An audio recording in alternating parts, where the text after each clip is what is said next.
Olá a todos. Eu vim aqui na praça ler meu livro. Sempre venho nessa pracinha para ler um pouco. E desde que eu venho aqui, eu nunca vi uma pessoa lendo um livro. Nunca vi. Se eu fosse mais jovem, eu ia me sentir excluído. Mas como eu não tenho idade mais para essas coisas, eu sinto que o lugar é exclusivo, né? É exclusividade. Só para mim. Mas não era o que eu queria que acontecesse. Eu gostaria que as pessoas lessem. Tanto é que eu sempre indico livros para as pessoas. Já fui voluntário em alguns eventos de distribuição gratuita de livros em Mogi, em Suzano, em São Paulo. Muito embora eu não acredito que esse tipo de trabalho ele surta muito efeito talvez mínimo, quase nulo. Por quê? Porque normalmente as pessoas que você doa e elas não têm o hábito de ler, elas acabam que não leem. Eu já fiz vários testes, eu encontro as pessoas que eventualmente eu já doei livro e pergunto se leu, se está lendo, como que está. Na maioria das vezes e na maioria dos casos, eles falam que vão ler. Eu vou ler. Eu vou ler. Eu estou quase para ler, entendeu? Então, isso mostra o quê? Que a gente não tem cultura para ler. Esse é o termo. Não tem cultura. Precisa adquirir cultura. Então é muito mais fácil você doar para alguém que lê já. Se alguém me doar um livro, por exemplo, para mim é bom, porque eu compro, eu já não vou gastar dinheiro. Então os livros que me doaram, todos os que doaram eu li. Eu tenho livros que já me mandaram até pela internet. E eu já fui em evento, encontrei outros autores, escritores amadores como eu, e eles me dão um livro, eu leio, né?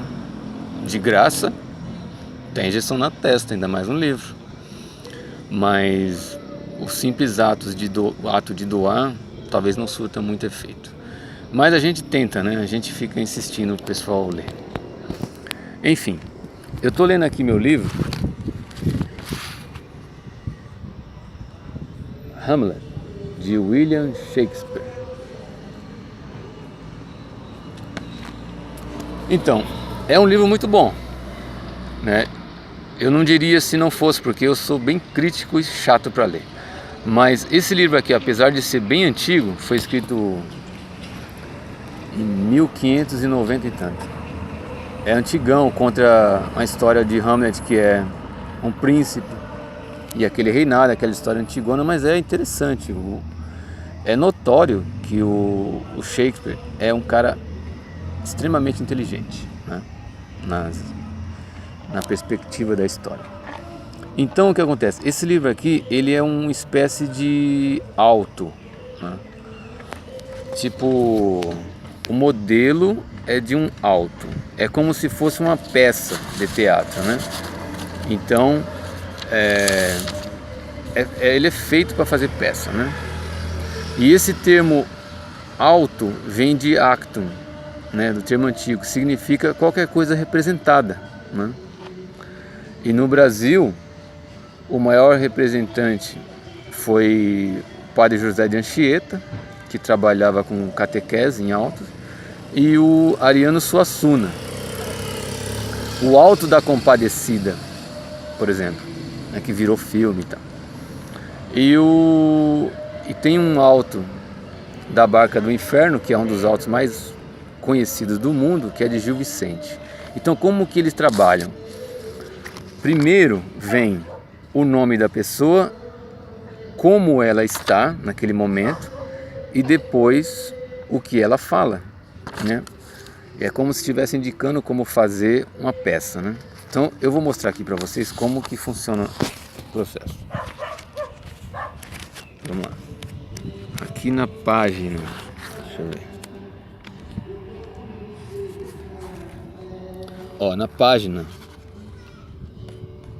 8 Aqui tem aquela famosa frase do Hamlet: There are more things in heaven and earth than you ever dream of, otário. Então, essa parte aqui é aquela que ele fala que há mais coisas entre o céu e o inferno que a nossa filosofia é capaz de imaginar. Essa é uma das frases do Hamlet. Tem a outra, muito famosa também, que é aquela que ele fala... Cadê? Ser ou não ser, eis a questão. Be or not to be, that's the question. Eu marquei aqui atrás para mostrar. Não sei se eu vou achar. Aqui, ó. To be or not to be, that's the question. Bom, não sei se saiu aí na câmera. Então, existe toda uma filosofia, é um livro bem interessante. Esse livro aqui, eu indico para as pessoas que estão aprendendo o inglês, né? Como eu disse em um outro vídeo, você tem que ativar vários setores da sua mente. Não é só falar e ouvir, nem apenas escrever e ler. Você tem que fazer de tudo, né? Para ir trabalhar o seu cérebro de maneira ampla. Então, eu indico ler esse livro, um livro muito legal, vale a pena ler. É um livro pequeno, tem apenas 50 páginas mais ou menos, é bem pequenininho. Hamlet, de William Shakespeare. E uma curiosidade sobre o Shakespeare é que ele é tido como o maior escritor da língua inglesa, né? Os seus trabalhos dramaturgos influenciaram o mundo. Ele fez 38 peças, 158 sonetos, entre outras coisas. Mas o que é mais curioso é que provavelmente o nome Shakespeare é um codinome, mas é um codinome real, né? Não é aquele codinome comum que o escritor faz, o poeta faz e coloca um outro nome, ninguém sabe quem é. Nesse caso aqui, o Shakespeare é uma pessoa de carne e osso, e ele que publicava os livros, né? Sendo ele como autor. E as pessoas que analisaram os trabalhos acreditam que quem tenha feito foi um conde de Oxford. Tem um filme que conta essa história aí. Então, essa é a versão mais aceitável, porque pelo grau de instrução que o Shakespeare teve, ele não tinha condições de escrever livros assim tão complexos, com uma quantidade enorme de palavras, muito maiores do que muitos escritores da época, entende? Então, vale a pena ler, tentar ler em inglês, né? Se você já consegue ler, você vai manter ou melhorar um pouco, para não esquecer. E quem está aprendendo, essa é uma maneira de dar continuidade ao aprendizado da língua. Ok? Beleza? Um abraço a todos. See ya!